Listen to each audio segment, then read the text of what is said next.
C'est parti pour 25 minutes de change, 25 minutes de partage d'expérience. Vous êtes sur Mantico Télévision, Yekolar fait par nous et pour tous, présenté par Mika Moutaïta.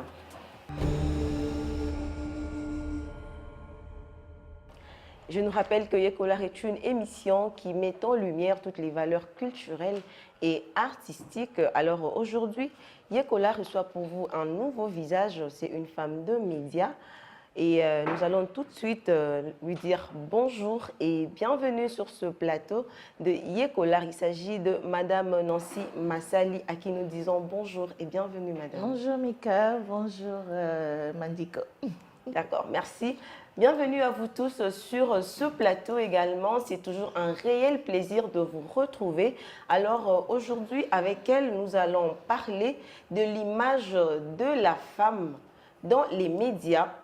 Ici, en Afrique, n'oublions pas qu'il s'agit de valeurs culturelles. Alors là, nous allons parler de l'image de la femme dans le média, dans la culture africaine. Rappelons que l'image et les rôles de femmes dans les médias sont fortement conditionnés par les normes sociales et culturelles. Alors, Madame Nancy Massali, qui êtes-vous? Nancy Massali est journaliste, productrice et animatrice des émissions télévisées sur la RTNC, la Radio-Télévision Nationale Congolaise. Et ça fait 29 ans que ça dure. Oui, une histoire d'amour, un rêve d'enfance. C'est ce que j'ai toujours voulu être et c'est ce que je suis. Ok. Déjà, parlons de ces thèmes, l'image de la femme de médias. Ou l'image de la femme dans les médias, dans la culture africaine. Ça vous renvoie à quoi exactement? Aujourd'hui, quand on parle de la femme des médias, pour moi, on ne voit pas que cette femme qui travaille dans les médias comme journaliste, comme productrice, comme nous autres, Mika et moi et ceux qui nous regardent, qui travaillent dans des organes de presse. Pour moi, c'est toutes les femmes qui utilisent les médias, qui sont dans les radios, qui passent par les télévisions, par rapport à un métier qu'ils exercent.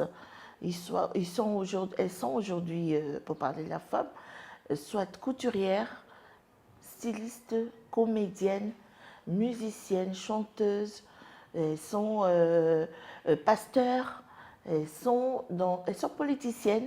Ce sont toutes ces femmes-là qu'on voit dans les médias, qui passent par les médias, qui utilisent les médias comme support par rapport à leur métier pour booster leurs activités.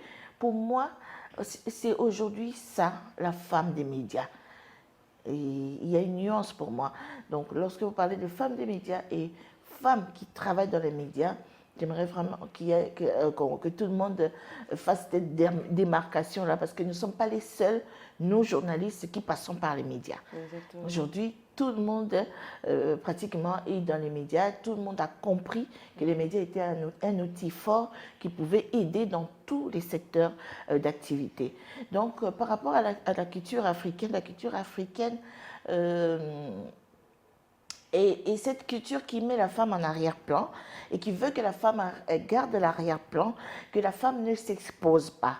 Hein? Déjà, par notre accoutrement, on nous a appris à couvrir le corps et on l'a emmené un peu plus loin dans la société et même dans les mariages. Il y a des femmes, il y a des coutumes où c'est vraiment très fort. La femme garde la cuisine même quand les invités sont là.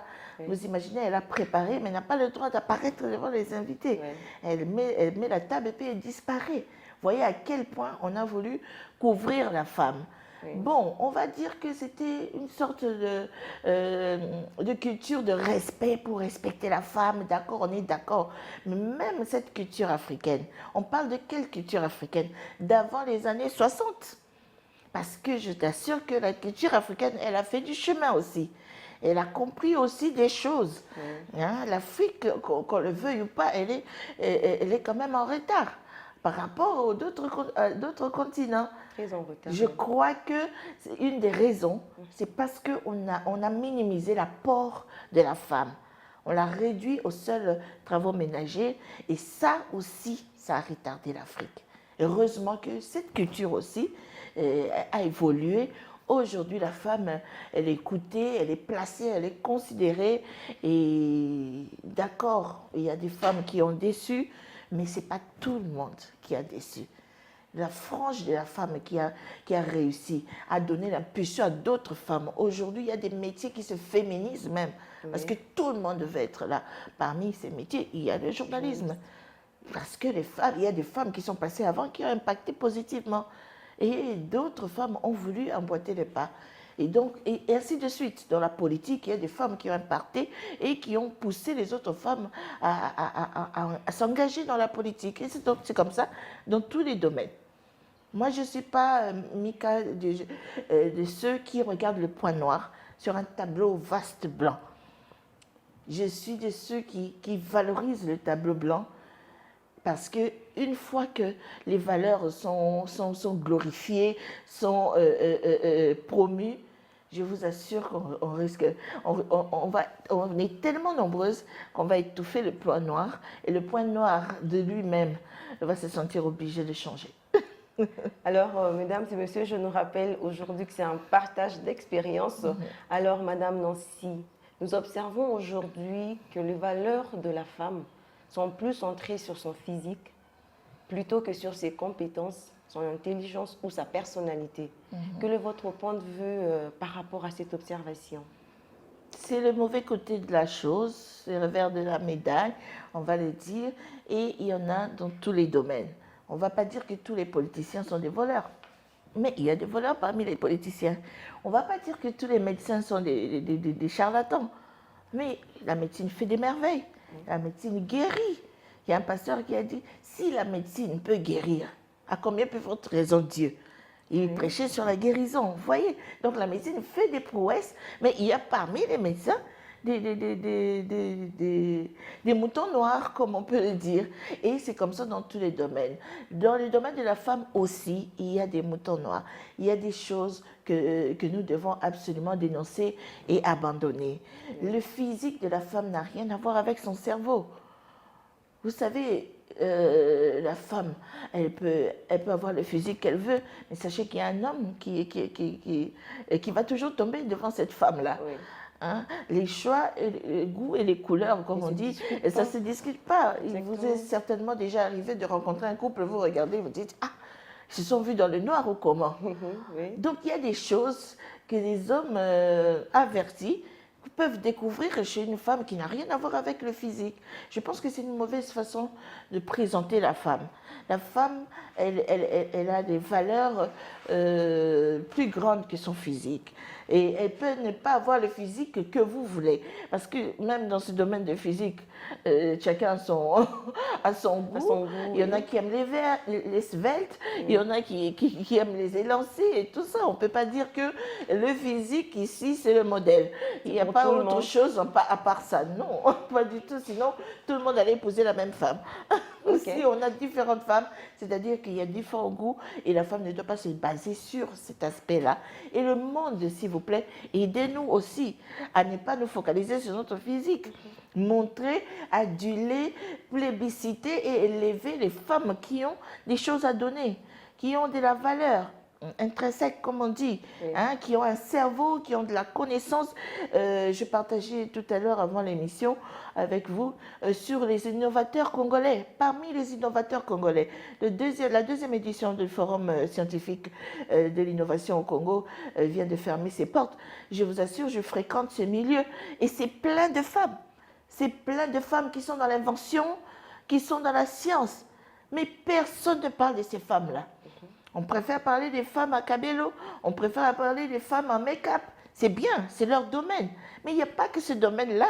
Il y a aussi des innovatrices, des Congolaises capables de changer notre environnement, capables de créer des choses qui n'existaient pas et d'innover à partir des choses qui existaient. J'étais moi-même choquée. J'ai dit, waouh, on a tout ça au Congo et personne n'en parle. Nous, les médias, c'est aussi notre rôle. Notre rôle est aussi de donner à la postérité des modèles, des exemples de repères. Et je vous assure, il y a des femmes qui peuvent aujourd'hui continuer à impacter dans tous les domaines. Elles sont là. Il suffit de les découvrir. Elles sont peut-être pas très réseaux sociaux, elles sont peut-être pas trop médias, mais je suis en train de leur dire, comme Dieu a permis que je sois dans ce milieu-là, je suis en train de les sortir de là. Je dis, si ça ne doit pas commencer par moi, les autres vont emboîter les pas. Il faut que je le fasse. Il faut que je le fasse. Il faut que le monde découvre qu'il y a des couturières qui ont inventé des machines pour broder le raffia. Ici au Congo. Au Congo, ici. Elle s'appelle Kinzambi Blonde. Elle est à Bibois. Ok. Hein? Elle n'est pas très. C'est pas Blonde Kinzambi qui va vous faire des selfies avec son maquillage. Elle n'est pas maquilleuse. C'est une inventrice, on va dire quoi, une innovatrice. Oui. Parce que la machine à broder existait déjà, mais avec du raffia. Ok. Et elles sont pleines comme ça. Il y en a qui fabriquent du vin made in Congo. Et elles sont comme ça dans les détergents, des produits made in Congo que vous ne pouvez pas trouver ailleurs. Et il y en a dans la technique, dans la robotique. Madame Thérèse Kirongozi. Hein? Où est-ce qu'on ne peut pas faire des monuments pour cette femme? On ne peut pas faire des journées autour de cette femme, femme à cerveau, et pas seulement femme pour télé. D'accord, pour les Miss, on va avoir des critères, il faut être grande comme ça, il faut avoir 1 mètre je ne sais pas combien. Il y en a certainement d'autres femmes qui ne seront pas sélectionnées. Mais ça, c'est un domaine. Ce n'est pas tous les domaines de la femme. La femme, elle est partout. Il y a plusieurs domaines de vie et je pense que nous devons élargir notre vision par rapport à la femme et on va découvrir que le petit poids là ne représente qu'une infime partie de ce que peut représenter la femme. Là, nous venons de vous suivre, vous avez parlé de la femme avec ses compétences, mais nous remarquons clairement qu'elle est minimisée. Alors, est-ce que cette femme-là peut-elle, toute seule, avec de bonnes valeurs, lutter pour occuper des fonctions, des responsabilités dans le média, sachant qu'il existe de gourous? Mais bien sûr, mais jusque-là, la femme, elle a lutté toute seule. Elle est arrivée là où elle est. La plupart sont accompagnées, en fait. Non, pas du tout. Je ne suis pas d'avis, Mika. La femme, elle a lutté toute seule. Nous avons en face un homme, malheureusement, qui est... Je vais utiliser le mot, parce que c'est ce qui vient dans mon esprit, qui est un peu jaloux de la promotion de la femme. Hein? Et qui a donné cet aspect-là pour avoir couché peut-être avec une de nos sœurs, qui était dans un moment de faiblesse, pour avoir donné un grade canapé à une des nôtres ou des points à une de nos filles à l'université, et qui veut généraliser. Et qui croit que chaque fois qu'il a avec une femme en face, il croit que cette femme-là aussi peut céder. Ce n'est pas toutes les femmes qui cèdent à ça, aux antivaleurs. Et la femme, à mon entendement, elle a lutté toute seule. Elle était persévérante. Au début, il n'y avait que Sophie Kanza. Au début, il n'y avait que Nzuzi Wambumbu. Elles étaelle à compter sur les bouts des doigts. Mais elles n'ont pas lâché prise. Et c'est après elle que la multitude est arrivée. Donc la femme, elle a lutté toute seule. C'est vrai que nous n'avons pas eu beaucoup d'hommes genrés. Mais c'est comme ça qu'aujourd'hui, avec le Fonds de la femme, la lutte qu'elle n'a pas cessé de mener, sa persévérance, on voit de plus en plus des hommes qui sont convaincus que les femmes peuvent faire quelque chose et qui accompagnent la femme. On parle du chef de l'État comme le champion de la masculinité positive. Oui. Parce qu'il est parmi ceux qui ont compris que la femme doit avoir sa place. Et il nous a enlevé d'un certain pourcentage à 20, on est arrivé à 27. La lutte continue parce que la femme réclame 50% aujourd'hui. Elle ne le faisait pas avant. Il n'y avait que Sophie Kanza, on regardait, oh Sophie Kanza, Mayou Makala, des noms comme ça à compter sur les bouts des doigts. Mais aujourd'hui, lorsqu'on passe même en revue, et le Parlement, et la magistrature, et... tous les autres domaines. Vous voyez quand même les femmes, vous ne savez pas les compter, elles sont de plus en plus nombreuses à s'intéresser aux études déjà. Lorsque vous fréquentez les universités, vous voyez que les filles sont aux études. Les filles sont aux études et c'est même la règle d'or. Toutes les filles et les garçons à l'école. On minimise de moins en moins. Mais les brebis galeuses ne manquent pas. Et je dis, aujourd'hui, je suis vraiment là pour demander et aux médias et à nous tous, dans notre entourage, partout où nous nous trouvons, de plébisciter, d'élever et de magnifier le tableau blanc Tellement qu'on aura fait ça, je vous assure, ça va changer les autres. Ça va changer les autres. Parce que qu'est-ce qui est là? Pourquoi les gens sont encouragés dans ce qu'ils font? Même la bêtise. Ils ont beaucoup de vues. Et l'Internet aujourd'hui paye bêtise, même quand vous avez des vues. Alors si la bêtise continue à payer, est-ce que les faiseurs de bêtises vont arrêter? Ils ne vont pas arrêter, jamais. Ça devient un gagne-pain. Et tout le monde va s'y mettre. Oui. Mais si on se met à promouvoir les valeurs, je vous assure que ça va changer de soi. Ça va changer, c'est la responsabilité de nous tous. Les gens sont là en train de se plaindre, mais ils vont aller surfer là-bas. Les gens sont là à se plaindre, c'est de l'hypocrisie. Parce que, d'un coucou, comme on dit, ils vont faire autre chose. Le contraire de ce qu'ils disent en public. C'est à nous de sanctionner et les choses vont changer. Déjà, quand vous parlez de ça, nous comprenons qu'il s'agit de réseaux sociaux. Alors, aujourd'hui, il y a l'apparition de plusieurs plateformes. Nous avons Facebook, nous avons Twitter, nous avons Instagram. Quel impact ont-ils sur la représentation de la femme en Afrique ou en RDC? Cet impact est-il négatif ou constructif? Déjà, avec tout ça. L'impact est là. Le côté positif est là. Le côté négatif, on ne va pas l'ignorer. Parce que nous sommes là aussi pour combattre les antivaleurs. Et donc, on va les déceler et puis les combattre. C'est vrai que la femme, elle est présente sur les réseaux sociaux. Mais les réseaux sociaux, c'est un moyen de communication. C'est un moyen de communication, c'est un moyen de vente, de faire des business, c'est un moyen de contact. Exactement. Les gens, j'ai rencontré une association des anciens élèves d'une école à Lemba dernièrement. Ils se sont retrouvés sur les réseaux sociaux et c'est alors qu'ils ont convenu de faire cette association-là. Et maintenant, ils sont en train d'aider leur ancienne école. Les réseaux sociaux, c'est très positif. Et ça dépend de l'utilisation. Ça dépend de l'utilisation. Les brebis galeuses, malheureusement, sont encore là dans les réseaux sociaux. Et c'est à nous, la population. L'impact est là, l'impact est positif, je vous assure. Il y a des femmes qui sont dans les ministères et qui prêchent la parole, par exemple. Il y a des femmes politiques qui passent leurs messages et les messages passent. Les réseaux sociaux sont aujourd'hui même plus efficaces que les médias ordinaires habituels, je vous assure. Lorsque vous êtes sur les réseaux sociaux, vous êtes sûr qu'un plus grand nombre va suivre. Voilà pourquoi c'est la responsabilité qui incombe à la femme de véhiculer un message qui va impacter positivement. Ne vous en faites pas. Lorsque vous impactez négativement, ne croyez pas que vous serez en reste. Ne croyez pas que vous serez exempté du feedback. Hein? Si ça gâte dans un coin, si ce n'est pas vous, ça sera votre soeur. Si ce n'est pas votre soeur, ça sera votre neveu. Quelqu'un de votre famille, quelqu'un de ton entourage va tomber sur l'impact négatif que vous avez impulsé. Alors, vous nous conseillez quoi exactement? Parce qu'aujourd'hui, on se dit, pour être connu, il faut utiliser les réseaux sociaux. Pour avoir beaucoup d'abonnés, de la popularité, il faut être sur les réseaux. Alors, que direz-vous à ces femmes-là qui ne s'affichent pas, mais qui sont quand même compétentes, mais aujourd'hui, on ne les connaît pas parce qu'elles ne sont pas sur les réseaux sociaux? Est-ce qu'elles doivent s'abonner, elles doivent comment je peux dire, se connecter sur les réseaux sociaux pour être connues? Vous les conseillez? Une femme qui veut être promue n'a pas besoin de l'ombre. Elle n'a pas besoin de rester dans l'ombre.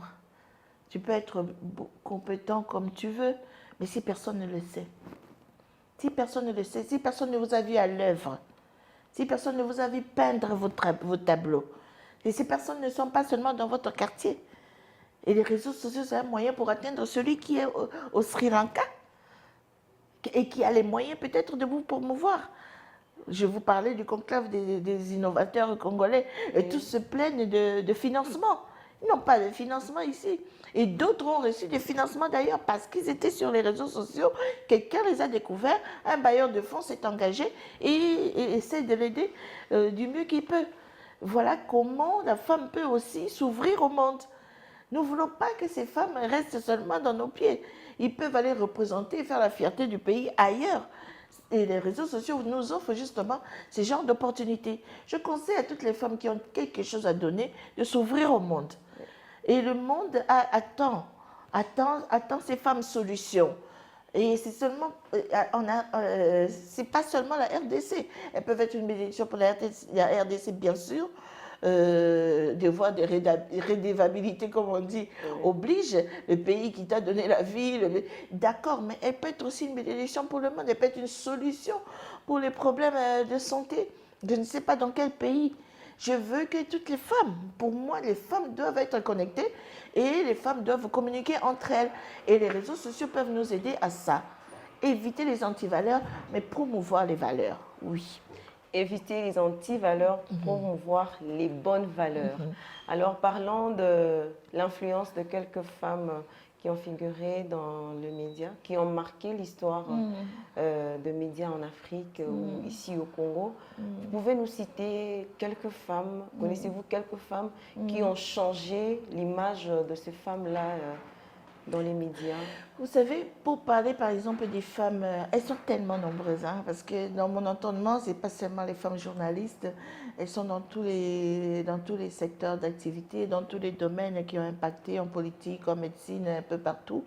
En politique, j'ai cité les Nzouzi Ambombo qui ont donné goût de la politique à toutes les femmes. Au Congo, Ellen Johnson qui est arrivée jusqu'au sommet de l'État. Aujourd'hui, les femmes briguent des mandats présidentiels. Un jour, peut-être que ça arrivera dans notre pays. Heureusement, le chef de l'État un jour a dit, lorsqu'il va partir, il va laisser une femme. Moi, j'attends ce jour. J'attends ce jour, je rêve de ce jour. Donc voilà, il y a Eve Bazaïba.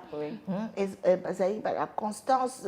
Et cette femme de charisme, elle impacte les femmes politiciennes et toutes elles ont comme exemple, quand elle cite les modèles, Eve Bazaïba, je parle d'elle. Je parle de Claire Sanzal.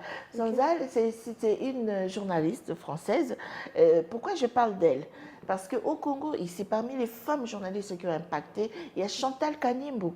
Tout le monde est allé à l'ISTI pour étudier parce que on voulait devenir des Chantal. Moi-même, quand je suis arrivée à la RTNC, j'étais collée à elle. Je voulais recevoir quelque chose parce que moi, je suis spirituelle. J'ai dit, peut-être quand je serai toujours à côté, une onction va me toucher. Et elle a été très gentille avec moi. Je vous assure, elle m'a ouvert des portes. Donc, quand je parle de Claire Sanzal, j'espère que je prononce bien le nom. Un jour, j'ai entendu Chantal Kanimbo dire que son modèle, c'était cette femme. Et vous voyez comment ça part de Claire, française, ça descend à la RDC, Chantal, oui. Et Chantal, aujourd'hui, c'est elle qui a impacté la plupart d'entre nous qui ont choisi ce métier, même si moi j'avais 3 ans quand on m'a appelé journaliste pour la première fois. Donc, j'ai toujours su que j'allais le faire.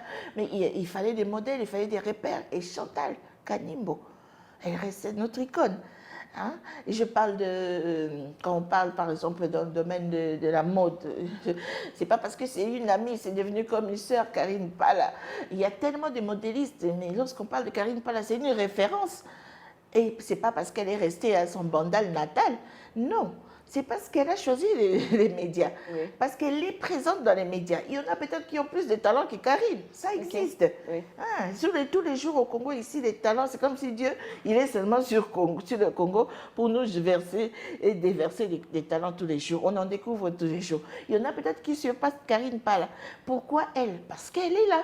C'est elle qui montre ses modèles, c'est elle qui fait la promotion de son style. Donc, les femmes qui ont du talent ne doivent pas rester dans le noir. Elles ont une responsabilité, celle de transmettre ce qu'elles ont reçu. Un don, ce n'est pas pour soi, c'est pour vous garder. C'est pour que ça serve à tout le monde. Merci pour ce message. Alors, parlons de vous. Nous avions appris qu'à un moment donné de votre vie, vous étiez lancée dans la musique. Où en êtes-vous actuellement? J'y suis toujours. Je voulais, tout de suite au début, quand je me suis intéressée, je voulais faire directement un album. Mais je ne sais pas, j'ai mis un frein, mais je suis toujours dans la musique. Je vis dans la musique, je me réveille dans la musique, je dors dans la musique, je prie dans la musique. La musique, c'est moi. Je ne sais pas, j'ai eu un père guitariste. Mon père aimait beaucoup la musique aussi. À un moment de notre vie, il a essayé de monter un orchestre. On habitait encore en Guinguiri sur Bolafa. Je voyais, même avec le souvenir d'enfance, des gens qui venaient répéter chez nous. Mon père était à la basse. la guitare basse, et puis il chantait bien, il dansait bien, mon père. Je ne sais pas si j'ai reçu ça chez lui, mais ma mère aussi battait du tam-tam. Et jusqu'à aujourd'hui, elle peut battre très bien. Ok, donc c'est inné ça, on Je comprend crois c'est que c'est inné. quelque chose que j'ai mélangé comme ça entre Ok. les deux. Et chez nous, c'est la musique. Chez nous, on chante. Chez nous. Donc, je suis dans la musique, mais faire ça professionnellement, je crois que j'hésite encore. Je ne sais même pas pourquoi. Quand j'ai voulu faire mon album, il y a 3 studios de 3 amis qui étaient prêts à m'accueillir et ça m'a fait peur. J'ai dit, ah, ça devient sérieux. Et dès que j'ai hésité, et je n'ai plus remis les pieds dans un studio alors que j'avais déjà une maquette bien faite à l'ICEA. Hein, mais mes chansons sont là. Je ne sais pas, j'attends peut-être le temps de Dieu. Okay. Mais je ne me suis pas seulement lancée à la musique, je me suis aussi lancée dernièrement à la politique. Okay. Ah oui, le journalisme mène à tout, dit-on. Et ça m'a aussi menée là-bas, à la politique. J'ai été candidate aux dernières élections législatives. Chez nous, à l'Issala, candidate députée nationale. Candidate expérimentée, nous on dit. On ne dit pas malheureuse. On ne dit pas candidate malheureuse chez nous, candidate expérimentée, okay. Parce qu'en 2028, eh bien, j'y retournerai. D'accord. Une femme accomplie, alors on comprend aujourd'hui que vous êtes une femme accomplie. Accomplie par la grâce de Dieu, accomplie, mais je pense que j'ai encore du chemin. Okay. Je crois que l'accomplissement, après l'accomplissement, c'est la mort. Donc, si Dieu nous permet de continuer à marcher, donc il y a encore des choses à faire, des missions, des gens. Je viens de vous dire qu'avec les innovateurs, je tiens à être parmi ceux qui vont promouvoir ces intelligences congolaises. Hein, et il y en a comme ça beaucoup qui sont encore dans l'ombre, qu'il faut encourager à sortir. Le Congo, le monde en a besoin. Merci, la femme, n'oubliez pas, c'est la première solution que Dieu a donnée au monde. Merci. Avant les Nations Unies, avant l'Organisation mondiale de la santé, avant quoi que ce soit, la première aide qui a été envoyée au monde entier, c'est la femme. Dieu, après avoir tout créé, il a donné au monde le soutien. Et ça s'appelle la femme. D'accord, merci beaucoup, Madame Nancy. Mesdames et messieurs, des bons moments que nous avons partagés ensemble avec vous. Comme on a toujours dit, que les bonnes choses ne durent jamais. Alors, nous sommes déjà à la fin de notre émission. Nous avions tous compris que l'image de la femme dans le média est très, très positive. Nous avons compris que la femme est une solution. Entre autres, le pays qui trouve la femme trouve le bonheur. Nous avons compris que la femme a plusieurs valeurs à nous transmettre. Alors, avant de nous séparer, notre invitée, Madame Nancy Massali, vous avez un mot de la fin? Juste remercier Mandiko pour cette confiance. Vous savez, lorsque vous prêtez votre oreille à quelqu'un, cette personne-là peut impacter votre vie de 2 manières, hein, positivement ou négativement. Et si Mandiko, une chaîne qui se respecte, invite une personne comme moi, je suis honorée et flattée. J'espère que l'expérience que nous avons pu partager en quelques minutes va réveiller une femme qui est pétrie de talent, mais qui se cache, qui ne veut pas venir parce que c'est un monde de TikTokeuses qui a peut-être abîmé la toile et risque d'être mélangée à eux. Non, vous pouvez faire la différence. Venez. Il y a même des influenceuses qui sont très adulées aussi et qui sont des personnes de valeur. Vous pouvez faire partie d'eux, vous pouvez montrer votre talent et donner des solutions au monde. Voilà. Donc, ne restez pas à l'ombre. Merci, Amika. Merci à vous également d'être venue. Merci beaucoup. Mesdames et messieurs, nous sommes à la fin de cette émission. J'ai dit un grand merci à vous tous qui nous avez suivis chez vous à la maison. Alors, merci à toute l'équipe technique de Mandiko Télévision. Un grand merci à la directrice générale de Mandiko Holding, Madame Julia Luonga, qui fait que tout soit possible. Alors, retrouvons-nous prochainement pour un nouveau numéro avec un nouveau visage. À très bientôt.